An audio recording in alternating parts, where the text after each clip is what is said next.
Okay, this is a short quiz. Everybody pretty much did it right. If you had an algebra error, think back to your algebra. If you substitute this in here, you get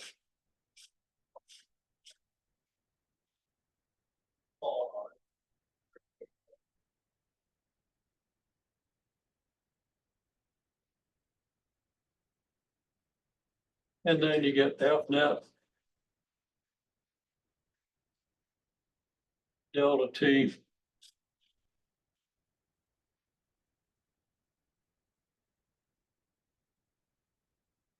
equals MVF minus MV naught. Now, most of you factored the M out, but how long we looked at it, let me have it. Improve the world, we all know what it's for.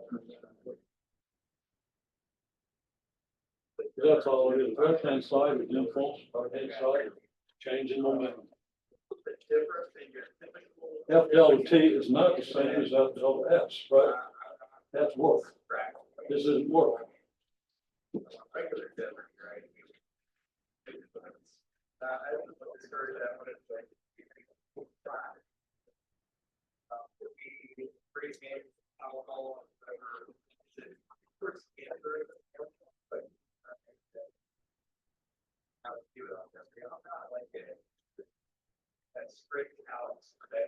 Okay, we still recording? Yeah, we are.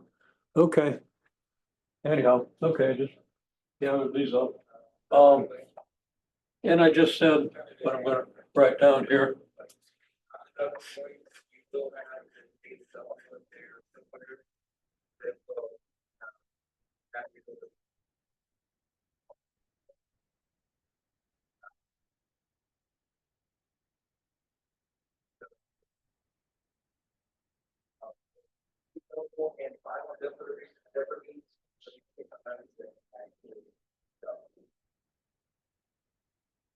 Okay, here you got work and you got delta K. Here you got something that's not work is something that's not delta K. Okay? Because obviously this is not the same as this. And this is not the same as this. Don't have the same units. The units here would be in SI units, kilogram meters per second. Down here, it's kilogram meters squared per second squared, or Newton meters, right? Units are completely different. So let's look up here again.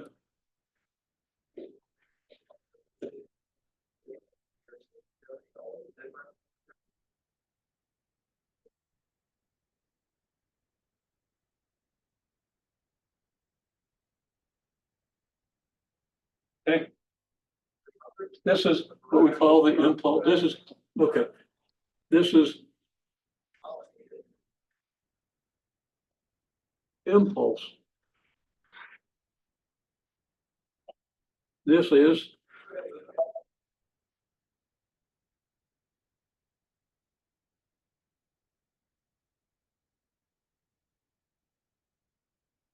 change in momentum.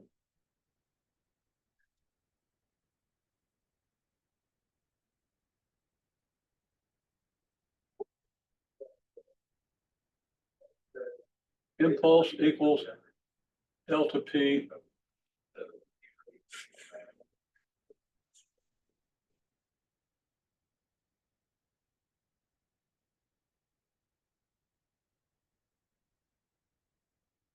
and that's momentum.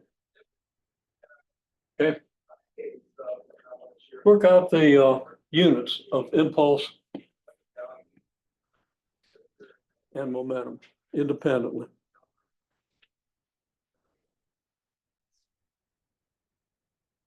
Okay, so I asked what the units were. I got kilogram meters per second. Well, yeah, but impulse. Okay. Okay, first place. Down here, the work energy theorem, work kinetic energy theorem. is really a dot product between two vectors, right? These are vectors. And up here, F net is a vector. VF is a vector and V naught is a vector. So another difference between this and this is that this is a vector equation. You get vectors on both sides. You get a vector out of it. So impulse is a vector quantity. Whereas work, a dot product of two vectors is a scalar. It's a number. It's a scalar quantity. And kinetic energy doesn't have direction. It just has magnitude. Make sense? Well, it should, but we're contrasting the two. So that if I write this as a vector equation, and of course, if I do, I better write this as a vector equation.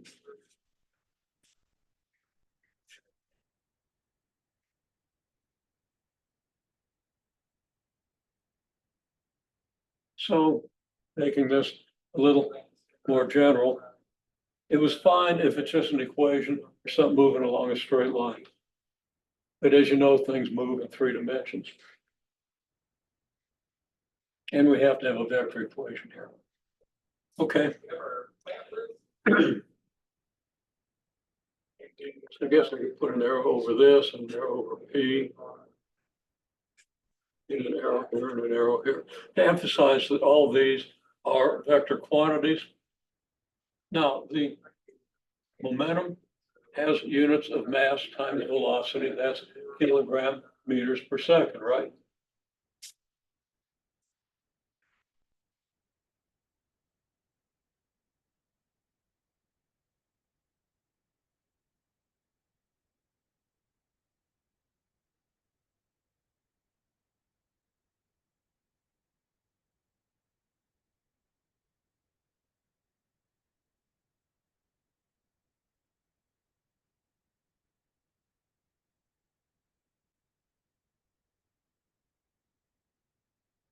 Those kilograms times meters per second.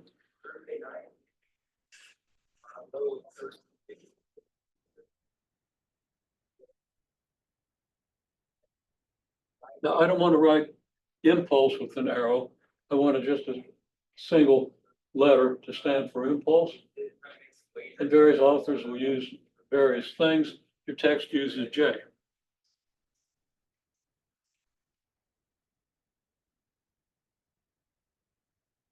Capital J, not to be confused with joules.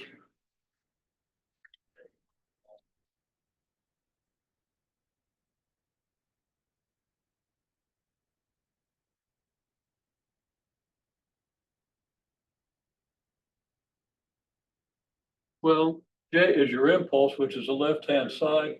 So that is newtons times seconds.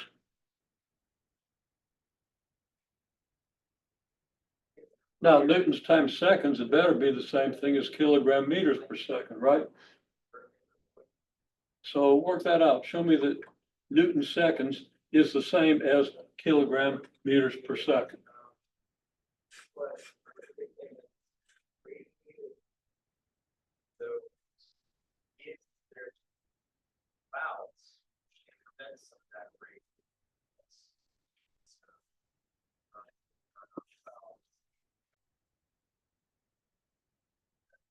So Newton second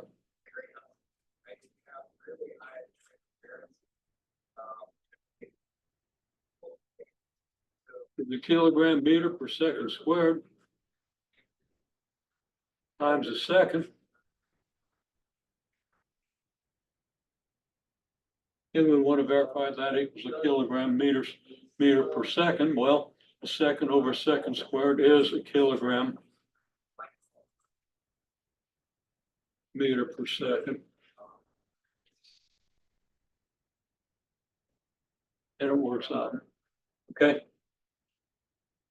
Second divided by a second squared is a reciprocal second. Okay. So we talk about impulse. Let's say I've got this locomotive sitting on the tracks and I want to move it. Okay, locomotive has a mass of 100,000 kilograms, right? So I warm up a little bit, you know, decide, okay, I'm going to just exert a 10,000 Newton force. Okay, don't want to strain myself. It's kind of early in the day. So I guess 10,000 Newton force. Can't really talk while I'm doing that. Okay, 10,000 Newton force, and I exert that force for 10 seconds. How fast will the locomotive be moving? There are two ways to solve that. You can figure that the locomotive will be accelerating at 1/10 of a meter per second. 10,000 newtons and 100,000 kilograms. 1/10 of a meter per second squared. That's very straightforward, right? And for 10 seconds, that'll get it moving up to a meter per second. Or you can figure out the impulse. What's the impulse of that force? Well, it's 10,000 newtons times 10 seconds, which is 100,000 Newton seconds. Gives me the same result. Because 100,000 Newton seconds is 100,000 kilogram meters per second. That's going to be the momentum of 100,000 kilograms. Okay. So just as a simple trivial example, and don't ask me to do that again. I'm kind of tired after doing that. Okay.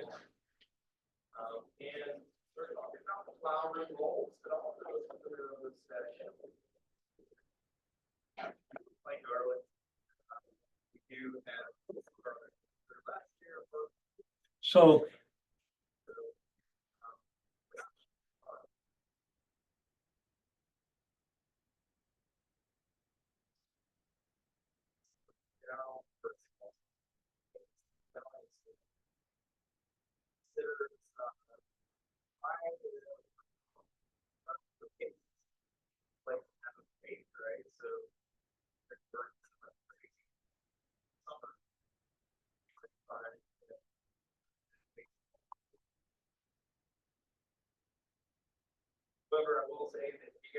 you do that for 10 seconds.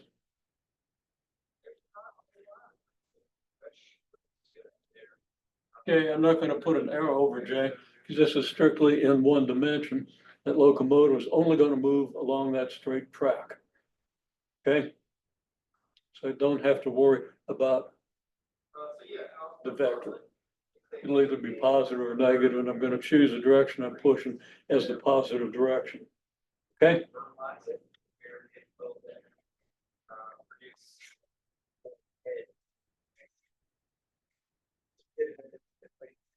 Let's just assume that there's no significant friction here, which is ridiculous, because a 1,000,000 Newton locomotive will have rolling friction of at least 10,000 newtons. Okay.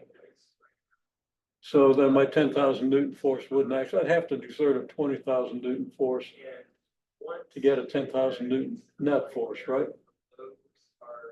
Does that make sense? Okay. Now, 20,000 Newton force, I'm going to have to take 10 minutes to warm up. I just can't do that safely. And probably have some good blocks behind me, you know. Okay, well, anyhow. So in any case, we're going to assume 100,000 Newton.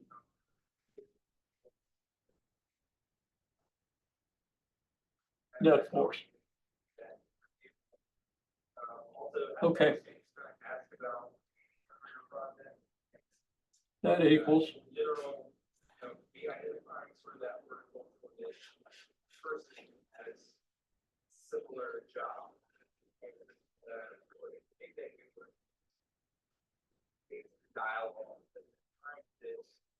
it's 10 to the 5th Newton seconds, right?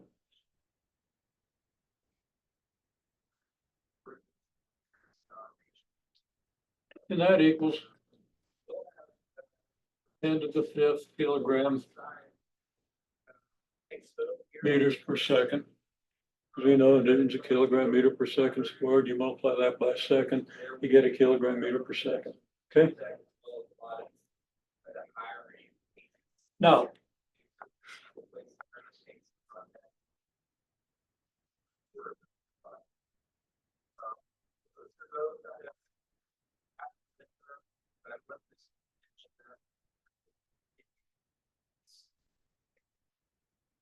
your impulse equals your change in momentum, which is the change in mv.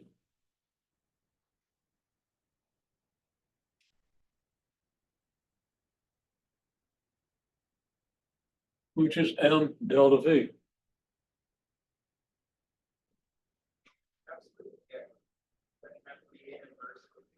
Now I'm going to make a little note up here.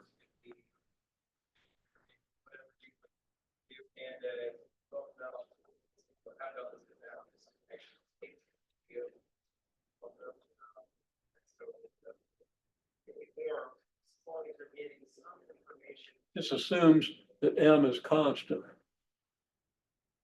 Got a question? Okay, so the question was raised is, what's J mean again? Or something to that effect. And we said a minute ago that's momentum, but it's easy to lose track of that. That's what we mean by momentum. Or that's impulse. I'm sorry, J is impulse. P is standard, pretty standard for momentum. Every author I've seen recently has used P for momentum. I'm not sure J is quite as universal. I don't remember it from second edition of Sears and Zemansky that I learned from 150 years ago. Okay. There it is. Okay. Now I say we got to assume M is constant, because if M is changing, for example, you got a railroad car driving along and coal being dumped into it. The mass changes. Okay. Its momentum isn't going to change if it's coasting along and there's no friction, but the mass changes.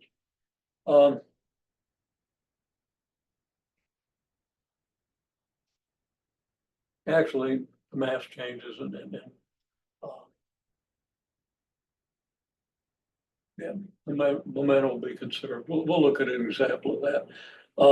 So it can get a little complicated when the mass is changing as well as the velocity. That's the whole point. Now, what are we? We're on a locomotive, right? So that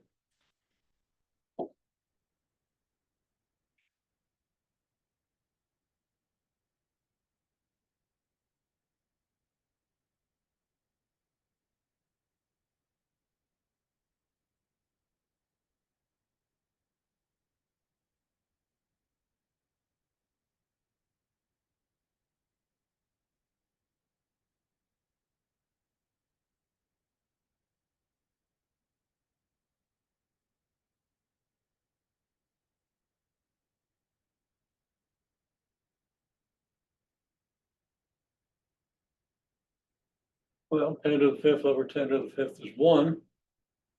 A Newton second is the same as a kilogram meter per second. So the kilograms divide out and you end up with 1 meter per second. That'll be the change in velocity or change in speed of the train. Now, I originally was talking about a stationary train. So that stationary train would get up to 1 meter per second. And we confirmed that using Newton's second law. Well, 10,000 Newton net force is going to give this thing an acceleration of 1/10 of a meter per second squared. So in 10 seconds, it gets a meter per second, right? There's a subtlety that people, well, let's just say that I'm trying to show off, and this train is moving toward me at 2 meters per second. And I want to show that I can slow that train down. So I push on it and the train pushes me backwards, okay? So we'll travel some relatively short distance.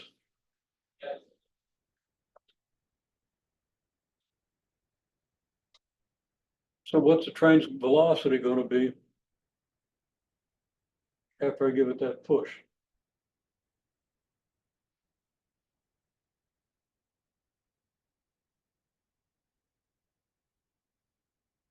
Well, in that case,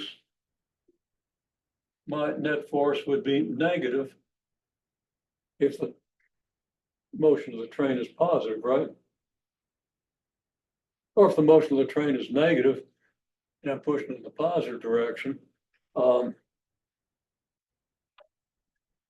means my impulse is positive and the negative velocity of that train will become a smaller negative. I'm not going to work that out, but if you work out the numbers, you see those things happen, okay?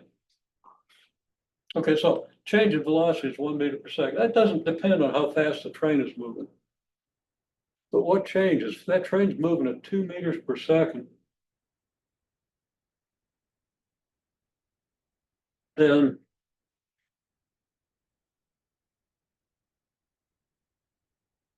that impulse is going to last for 10 seconds. What's my change in position? What's the train's change in position? Okay, well, you get into, and how, the point is how much work do I do? Okay. So if the train, I'm not sure I want to write all this out. If the train is moving at 2 meters per second, then in 10 seconds, going from 2 meters per second to 1 meter per second, it's going to move 10 meters, right?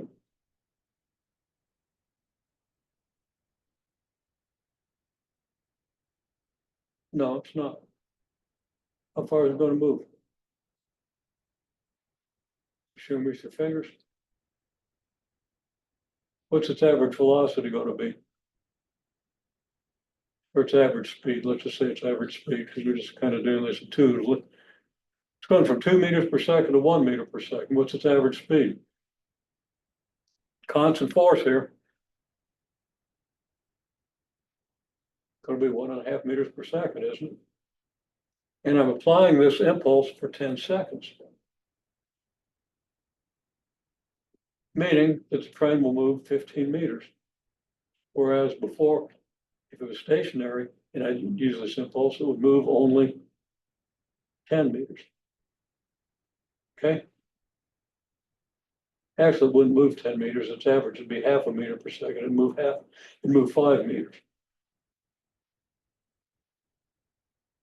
So the point is, if that train's already moving, to exert this 10,000 Newton net force on it, I have to exert that force through a greater distance, meaning I've got to do more work or more negative work if the train's coming at me. Make sense?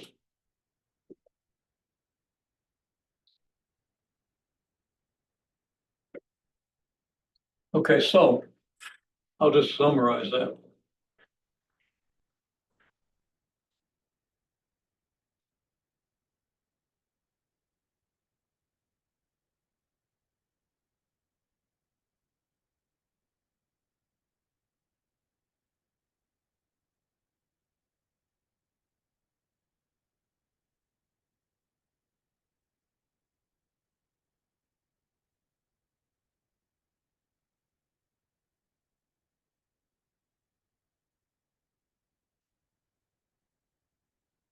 Okay, goes from 0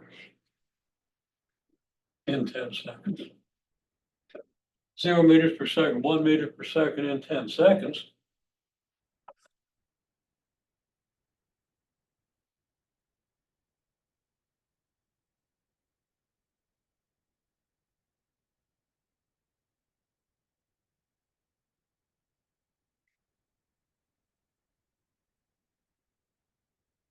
The work done by the net force is 10,000 newtons times 0.5 meters times 5 meters.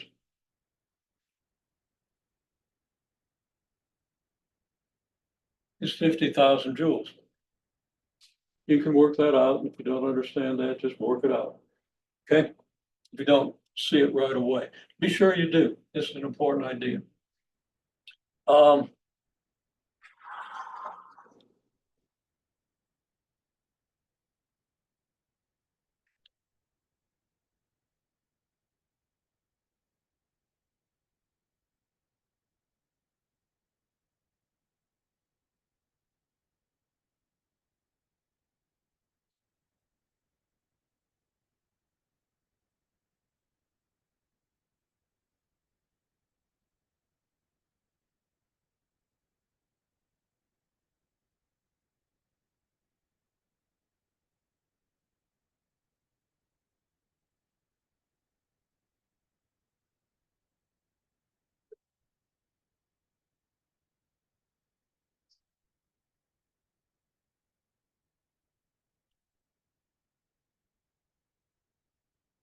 Let's say that my push is in the positive direction, so the train's doing -2 meters per second. I slow it down to 1 meter per second by this impulse.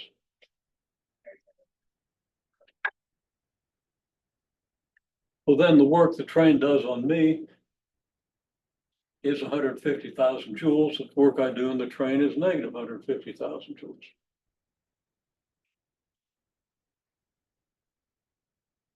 There's more work involved if the train is moving faster.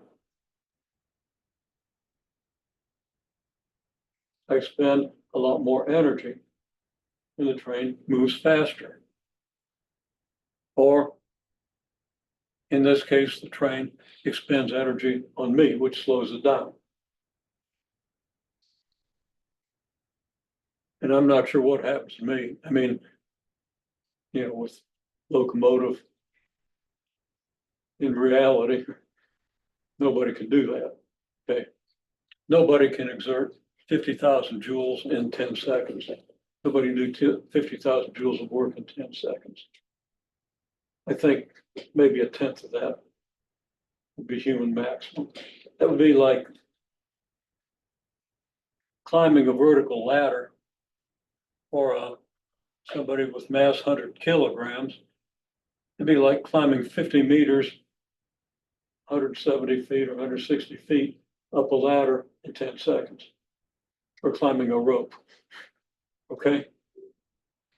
There are people who can exert incredible forces and do an incredible amount of work in 10 seconds, but it does not approach 50,000 joules. Just you get a feeling for some of this. Okay, so here,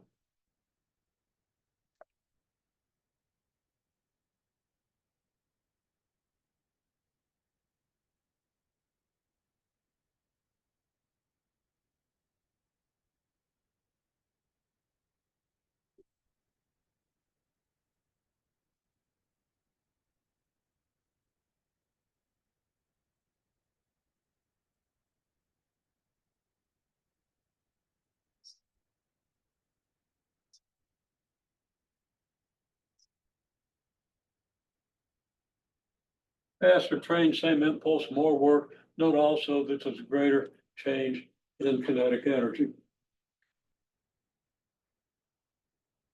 Because the bigger V is, the more difference an extra meter per second makes in V squared.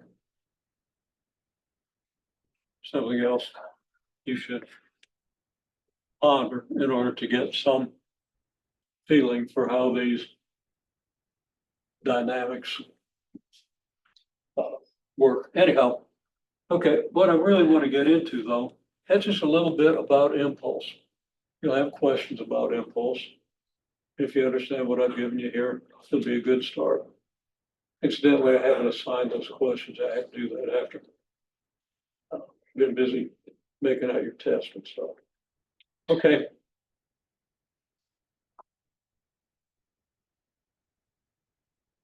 Now, before I get into that,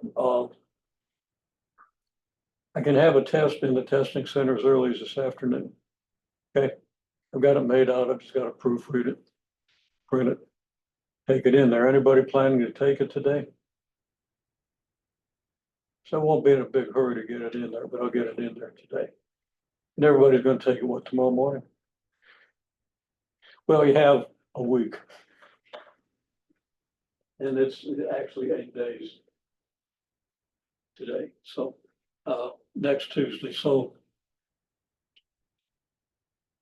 I expect the earliest people will take it to be late this week. I think one person said Friday. Anybody plan to take it any earlier than that? Not that I know of yet. I'll take that as maybe. Okay. Anyhow, it'll be in there. I'll get it in there this afternoon because I got to move on to some other things anyway. Took an incredible amount of time for me to make out this test. First one I made out was way too hard. And I had to keep making it easier until I got something that I thought was just a little too hard. Okay, we'll talk more about it. But let's go on with this. Okay.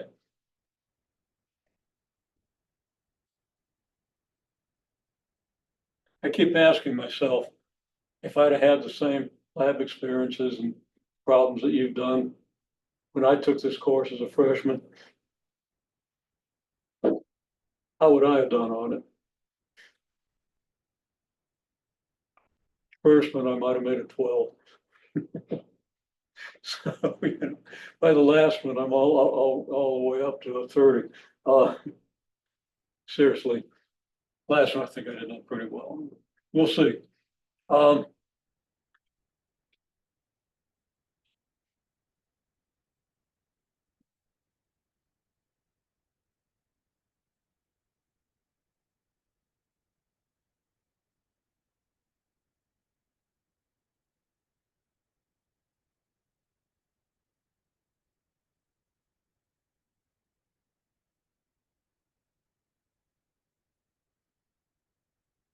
1,000 kilogram vehicle moving at 10 meters per second.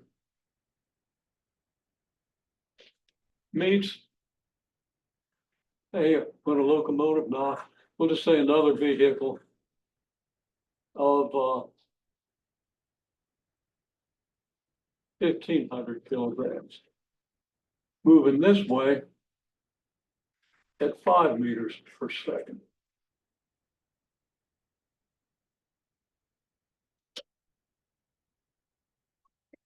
To figure out what's going to happen, first of all, you have to know how these vehicles are constructed. If they're typical vehicles, okay, if two vehicles collide, do they bounce off each other much?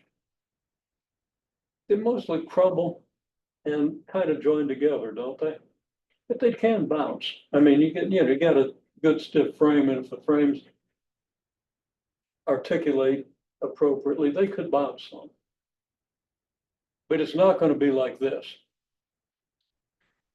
More like, okay. Okay. Not much bounce, but let's say there's not going to be any bounce. That's not important right now, but let's just say that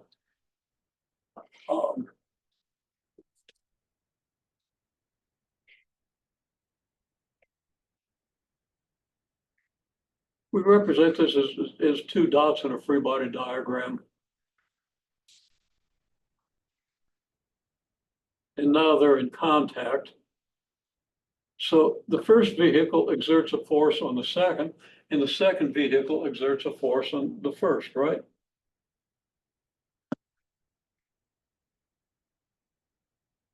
I don't like using the dots. It's kind of appropriate. It's going to be hard to label the two forces, so I'll just represent them as a couple of big dots. Okay. So we have the force.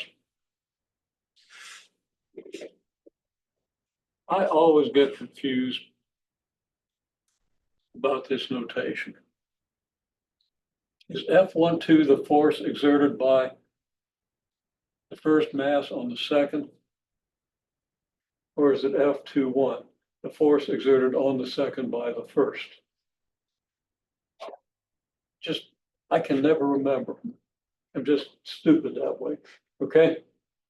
I want to call it F12, but your text might call it F21. Okay? Just what is F12? Is that the force exerted on one by two or the force exerted by one on two? So pretend it's like this. And then the second vehicle exerts a force equal and opposite.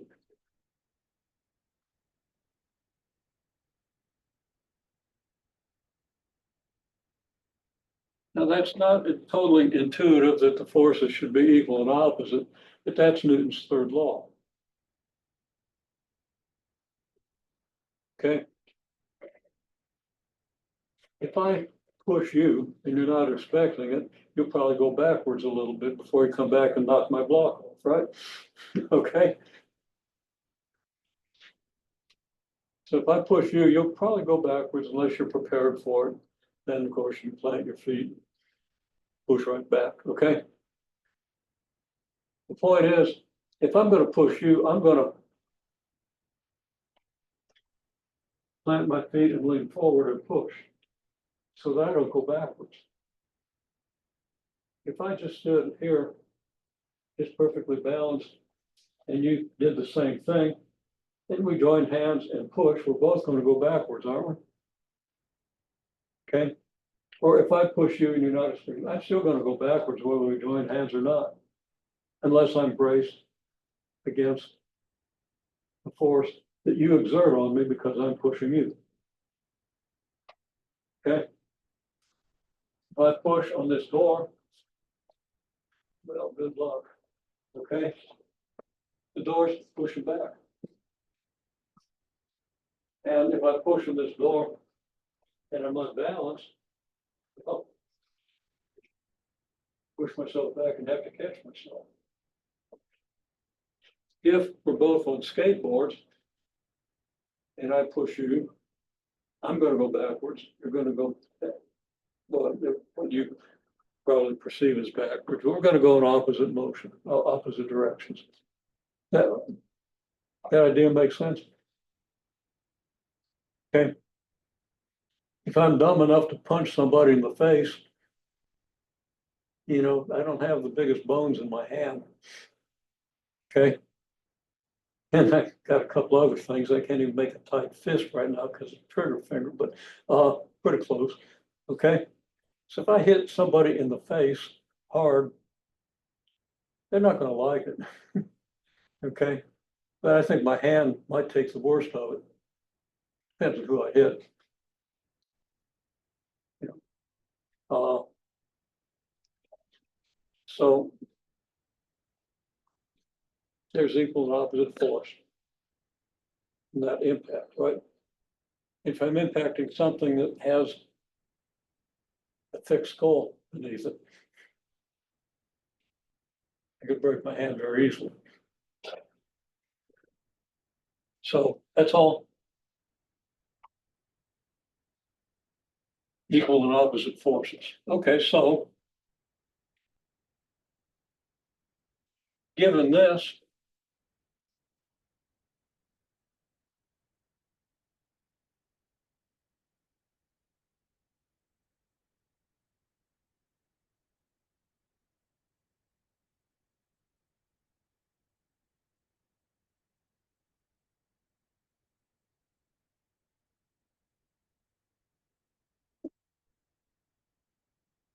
you're going to have equal and opposite forces exerted for equal time.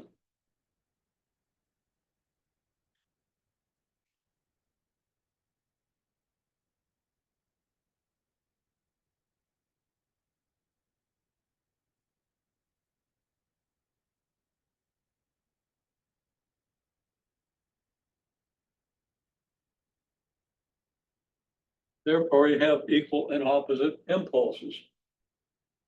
Because impulse is just your force multiplied by time, right?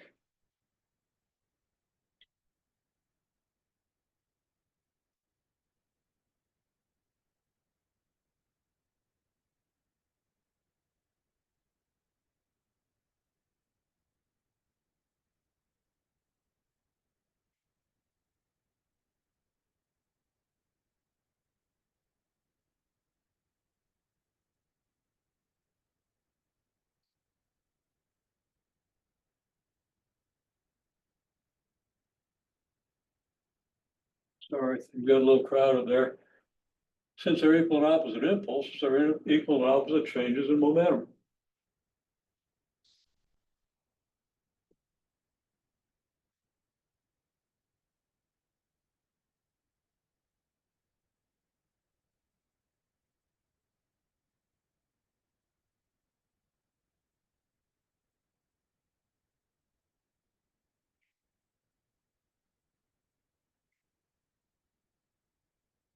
Thus, M1 delta V1 equals M2 delta V2.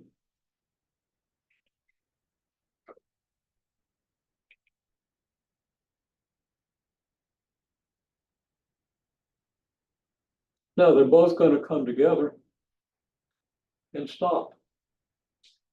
We'll just say they both come together and stop and don't bounce off each other, okay?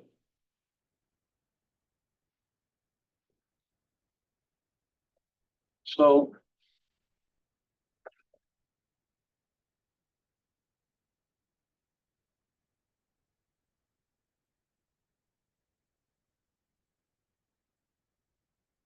if V1F equals V2F,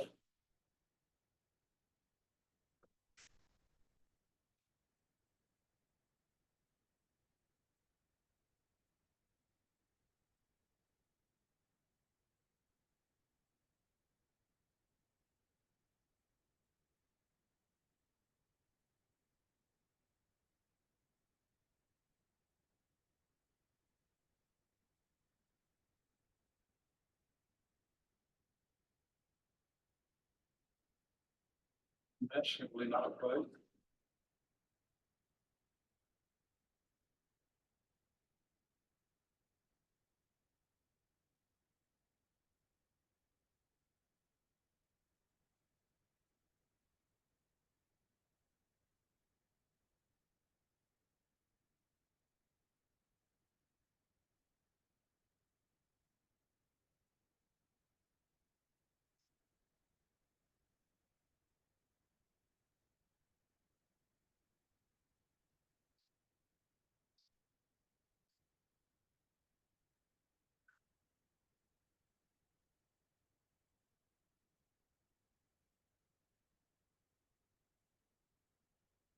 This is leading to absurdity. So I better write out the whole thing.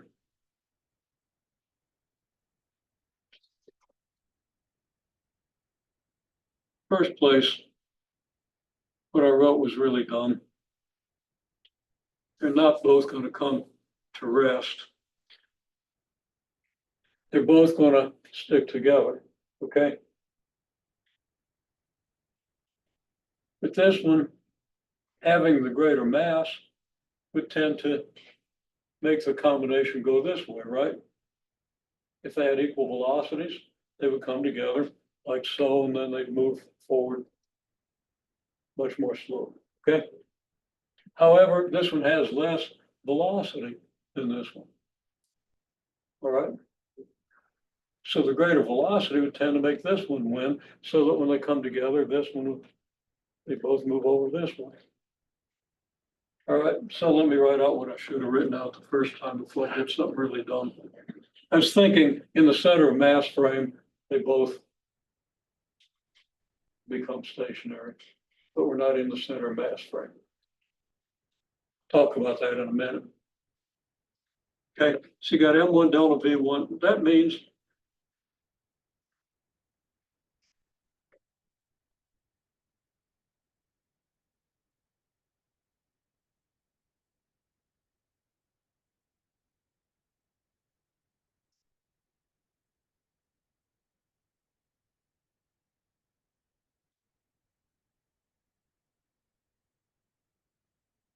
M1 times V1F times V1 naught, where V1 naught is your 10 meters per second,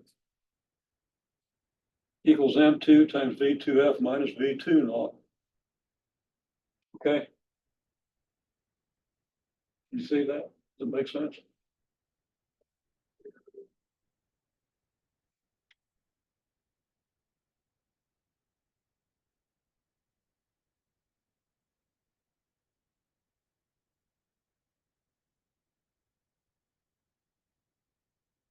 if V1F equals V2F, then we can draw a conclusion.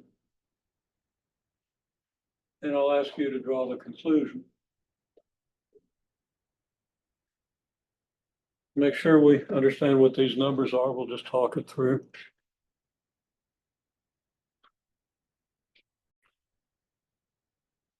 Okay, so we just talked this through a little bit.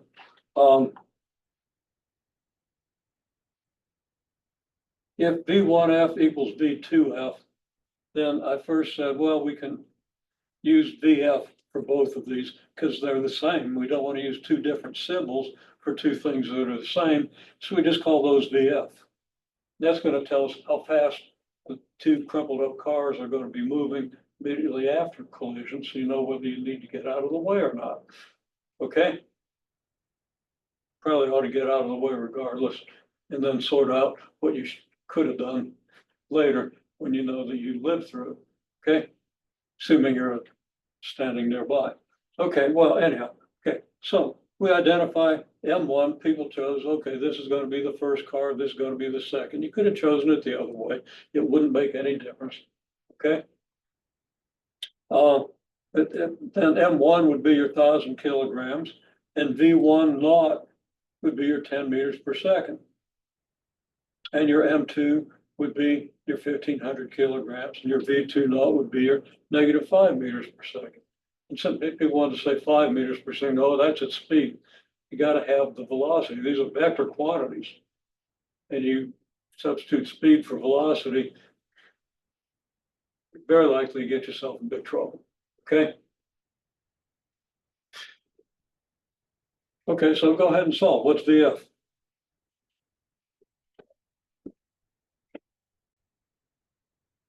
Okay, y'all are doing fine, but I told you something here that's wrong. I said these are equal and opposite changes in momentum. And then I wrote them down and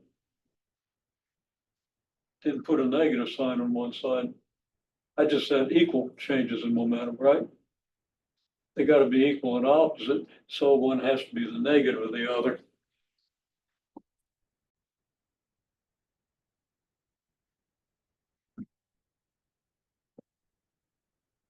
What's the momentum of this vehicle before collision?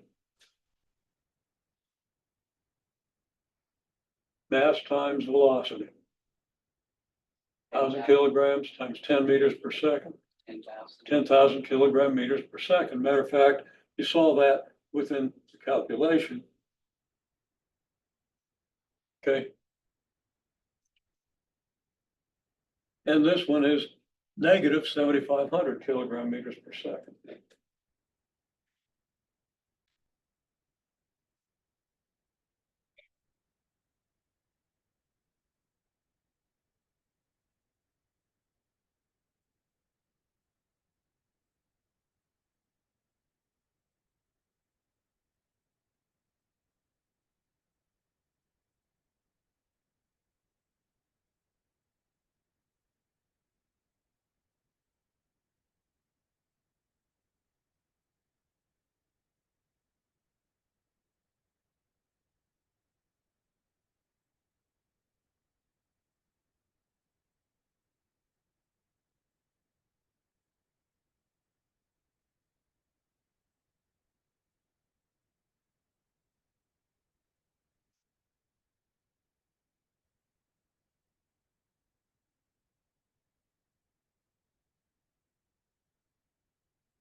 Total momentum after, well,